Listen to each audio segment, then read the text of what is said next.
ஓம் சக்தி ஜோதிடம் நேயர்கள் அனைவர்களுக்கும் அன்பார்ந்த வணக்கம்.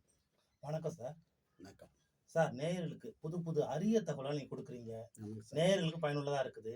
இன்னைக்கு என்ன சார் புது தகவலா தரப்ப நேயர்கள் ஆர்வமா இருக்காங்க. நீங்க என்ன சார் சொல்ல போறீங்க? இன்னைக்கு சார் சொல்லுங்க சார்.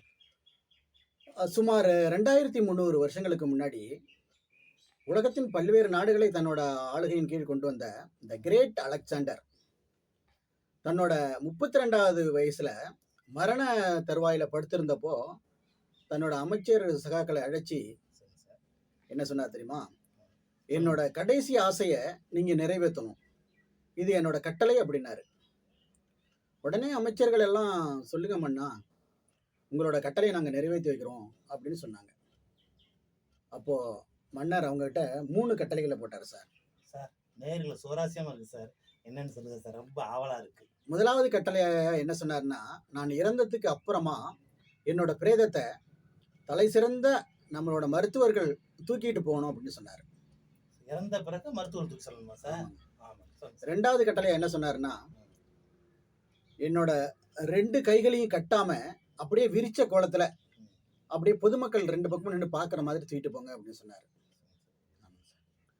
மூன்றாவதா என்ன சொன்னார் அப்படின்னு கேட்டிங்கன்னா, நான் என்னோட பிரேதத்தை தூக்கிட்டு போகும்போது மக்கள் 2 பக்கமும் நின்று அரசு கஜானாவில் உள்ள காசுகளை, தங்க காசுகள், வெள்ளி காசுகள், எல்லா காசுகளையும் அப்படியே அள்ளி வீசுங்க தெருவில், மக்கள் பார்க்குற மாதிரி அப்படின்னு சொன்னார்.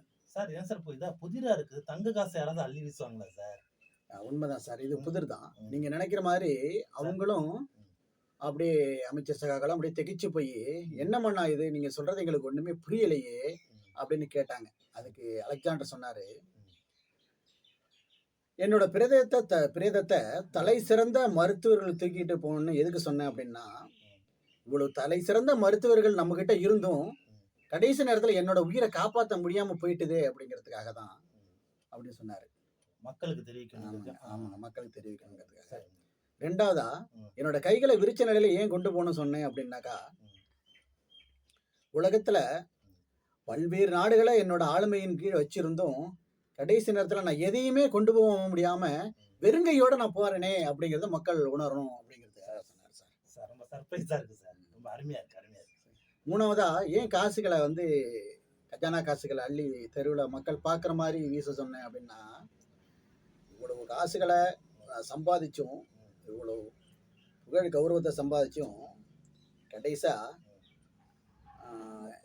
காசுல கஜானா காசுகள் இவ்வளவு இருந்தும் என்னோட உயிரை காப்பாத்துறதுக்கு, இவ்வளவு காசுகள் இருந்து என்னோட உயிரை காப்பாத்துறதுக்கு முடியலையே அப்படிங்கிறத நினைச்சுதான் மக்கள் உணரும் அப்படிங்கிறதுக்காக நான் அள்ளி வீச சொன்னேன் அப்படின்னு சொன்னார் சார். இதுல இருந்து என்ன புரியுது அப்படின்னு கேட்டீங்கன்னா, சொல்லுங்க சார். மனிதன் வரும்போதும் எதையும் கொண்டு வர்றதில்ல, சரி சார், போகும்போதும் எதையும் கொண்டு போறதில்ல. திருவள்ளுவர் சொன்ன மாதிரி தோன்றின் புகழோடு தோன்றுக அப்படிங்கிற மாதிரி மக்கள் வாழும்போது அந்த வாழுற காலம் வரைக்கும் பேர் சொல்ற மாதிரி வாழணுங்கிறத கத்துக்கணுங்கிறதுக்காக தான் சார் இந்த வீடியோ. நன்றி சார், நன்றி சார். சார், நேயர்களே, கருத்துக்கள் ரொம்ப உங்களுக்கு பயனுள்ளதாக இருக்கும் நாங்கள் நம்புகிறோம். லைக் பண்ணுங்க, ஷேர் பண்ணுங்க, உங்கள் கருத்துக்களை எங்கள் கமெண்ட்ல தெரிவிங்க. நன்றி, வாழ்த்துக்கள். வாழ்க வளமுடன்.